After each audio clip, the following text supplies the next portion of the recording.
Всем привет, с вами Виктория Ню. Это видеообзор на товары с платформы AliExpress и Wildberries. По традиции в начале видео короткое слайд-шоу, в котором представлены фотографии именно тех товаров, о которых пойдет речь в данном обзоре. И если вдруг вас что-то заинтересовало, оставайтесь со мной, и я желаю вам приятного просмотра. Начать мне хотелось бы с нестандартных держателей для TIPS на магнитной подставке. Продавец очень хорошо упаковал посылку, все пришло в целости и сохранности. В наборе 5 держателей и одна подставка. Держатели и подставка пластиковые, на донышке каждого держателя закреплен круглый магнит, на подставке утоплены шайбочки металлические в количестве 5 штук.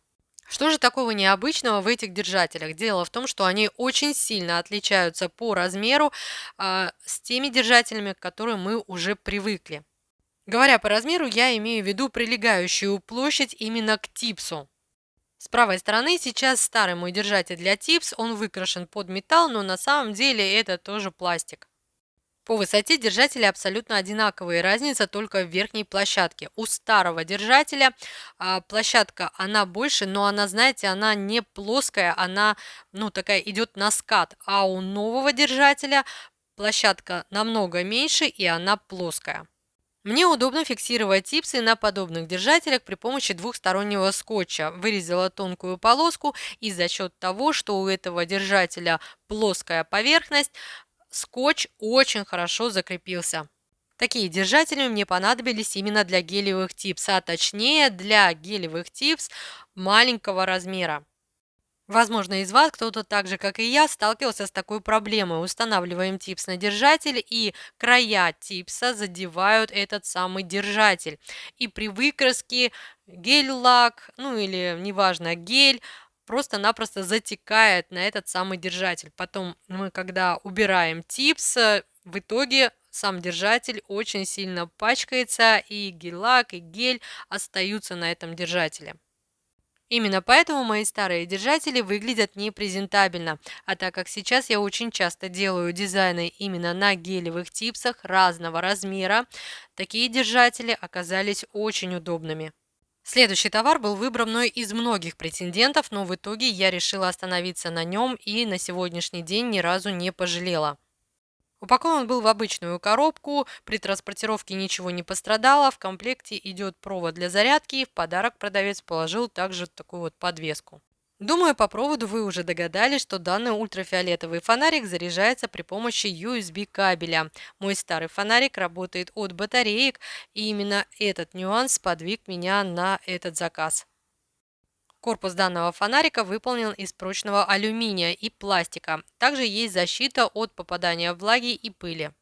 Емкость аккумулятора в данном фонарике 800 мАч. Это говорит о том, что данный фонарик часто заряжать не придется. У этого фонарика один светодиод, у которого максимальная мощность не выше 3 Вт. Почему не выше? Все дело в том, что мощность свечения ультрафиолетового светодиода может заметно уменьшиться, если аккумулятор почти разряжен. В верхней части корпуса есть отверстие для USB кабеля. Когда фонарик заряжается, загорается красный индикатор. Если фонарик полностью зарядился, то этот красный индикатор гаснет. Данный фонарик отлично подойдет для промежуточной фиксации гелевых материалов. Собственно, для этого он и приобретался. Помимо технических характеристик, для меня также важен был размер фонарика, точнее его длина и ширина. Кстати, удобно то, что с фонариком идет петелька, таким образом его можно подвесить, предположим, на лампу. Фонарик действительно мощный, достаточно 2-3 секунд для того, чтобы прихватить гелевый материал. Также для меня оказалось удобным то, что кнопка вкл-выкл находится именно в верхней части фонарика. Возможно, это привычка. Дело в том, что у моего старого фонарика кнопка находилась там же, и мне удобно контролировать процесс включения-выключения, именно с этой части фонариков. Мой старый фонарик по мощности был намного слабее, к тому же приходилось часто менять батарейки, что, конечно же, является таким дополнительным расходом. Следующий товар – это ватные диски. Заказывала 5 упаковок. В каждой упаковке 120 штук. В итоге пришло только 4 упаковки. Конечно же, меня привлекла цена, не почитала отзывы. На самом деле я не одна такая. Таким образом, продавец просто-напросто обманывает своих покупателей.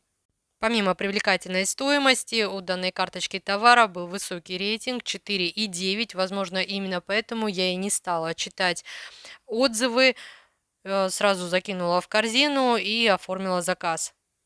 К самим ватным дискам у меня по качеству нет никаких претензий. По заявлению продавца тут стопроцентный хлопок, эффект прошитого края присутствует.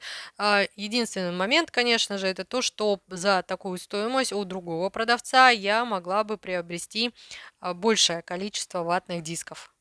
Расход ватных дисков у меня большой, при помощи них я очищаю пластины для стемпинга. Обычно в своих распаковках этот расходник я не показываю, но тут решила показать из-за такой вот неприятной ситуации. Следующий товар – это силиконовая форма для создания объемных дизайнов на ногтях. При помощи этой силиконовой формы можно сделать 3D кружева. Идея мне показалась очень интересной. На моем канале есть видео, как работать с такими силиконовыми формами. Если вам интересно, пожалуйста, пройдите, посмотрите. Тут не глубокая гравировка, кружева получаются воздушными. Такой дизайн легко можно разместить во внутреннюю площадь гелевых типс, либо верхних форм. Ну и, конечно же, можно сделать и поверхностный дизайн. Стоит отметить прекрасную детализацию. Единственное, с этой силиконовой формы вы без потери сможете поднять только 2 полоски кружев. Остальные полоски, остальные кружева вы сможете поднять, если сделаете слайдеры.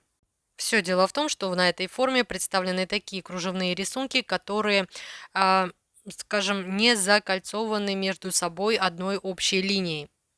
Но, как я уже сказала, сделав слайдеры, вы без проблем поднимете всю композицию, и слайдеры получаются очень тонкими и воздушными.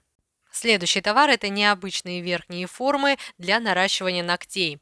При помощи этих форм, помимо того, что вы делаете наращивание, по итогу получаете бонусом 3D-дизайн в виде кожи рептилии.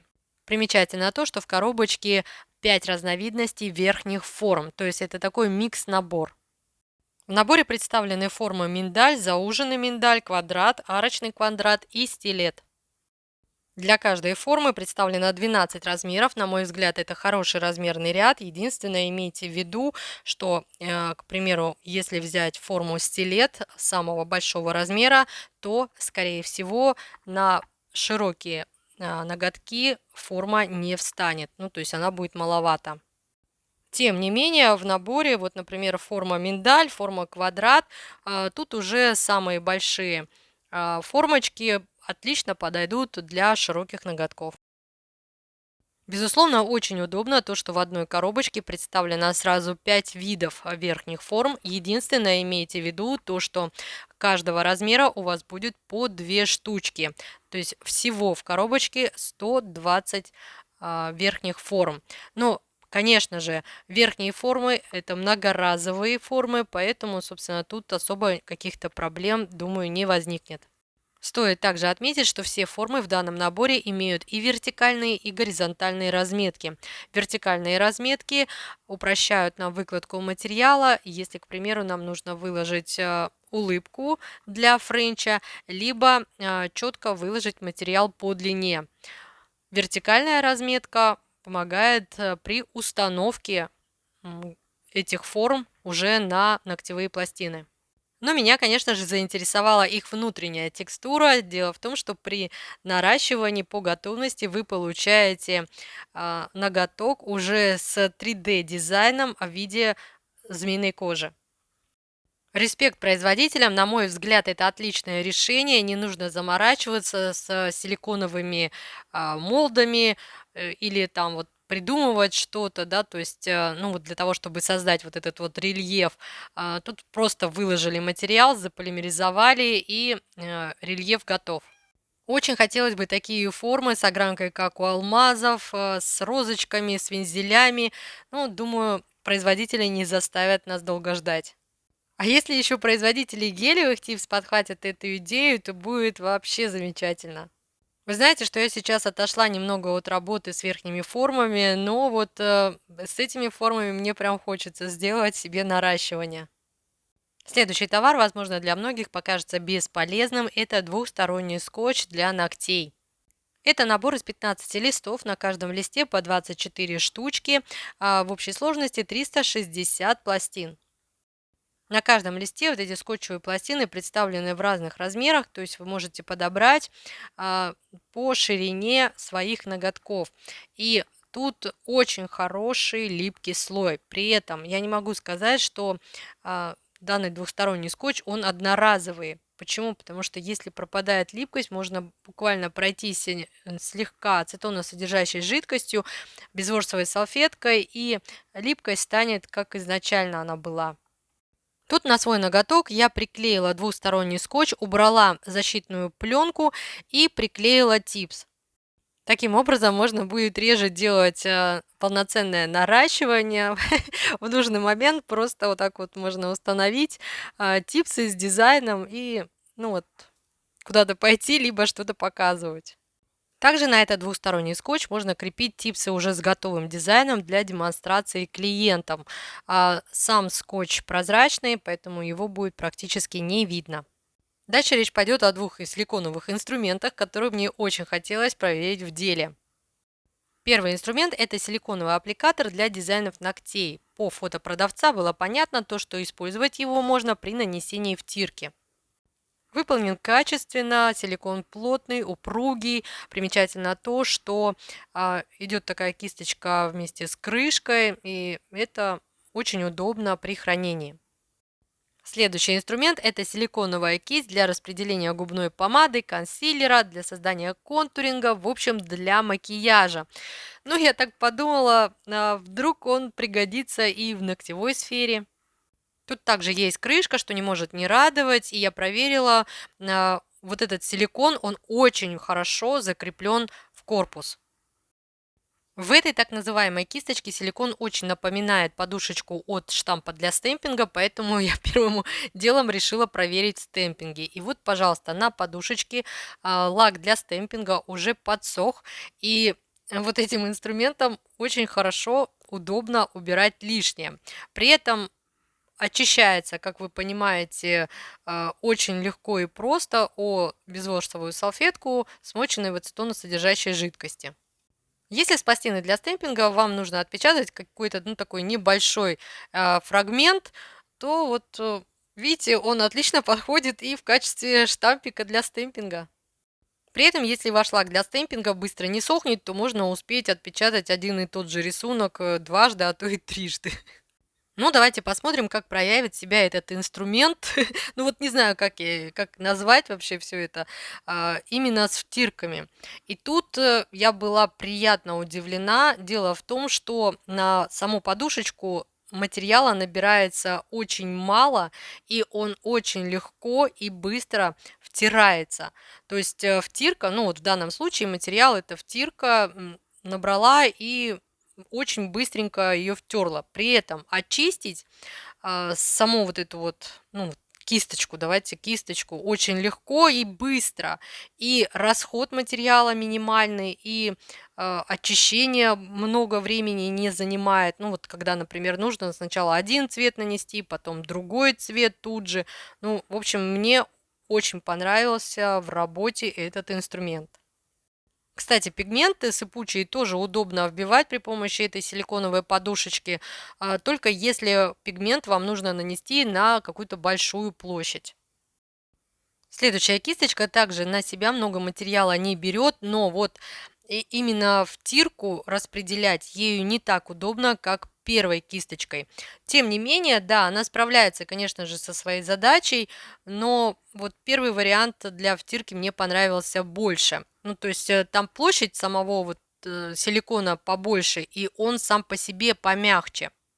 Тем не менее, именно этой кисточкой удобно выложить именно точечно, да, вот как какой-то сыпучий материал. В шортс-видео я делала дизайн, и там вот точечно выкладывала пигмент. И вот этой кисточкой это было сделать удобней. Кстати, в процессе использования со временем я заметила, что на силиконовой подушке, знаете, есть такая пленка. Не знаю, может быть, она и нужна, и она у меня просто-напросто разъелась, наверное, от ацетона со временем. Но я легко ее просто сдвинула вот так вот на край, и, в принципе, она мне абсолютно не мешает. При этом силиконовая подушка как работала, так и работает. К тому же со временем она стала еще более липкой. Дальше речь пойдет о силиконовых вкладышах для создания такого дизайна, как френч. Эти два бюджетных набора пополнили мою коллекцию силиконовых вкладышей. Их у меня скопилось немало. Я планирую подготовить отдельное видео, где подробно расскажу, как их можно использовать, на что они еще способны, пригодны. В этом видео заострять внимание на этом не буду.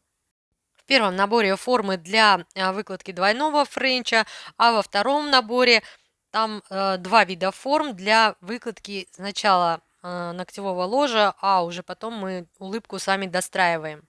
Мне было очень интересно, что проще сначала выложить ногтевое ложе, потом свободный край или наоборот. В общем, поэтому приобрела эти наборы, но об этом обо всем уже в другом видео. Следующий товар – это двойной штамп для стемпинга от компании Имень.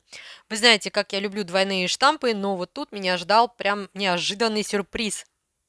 Продавец тщательно упаковал продукцию свою, все пришло в целости и сохранности, а в комплекте к штампу идет скрапер.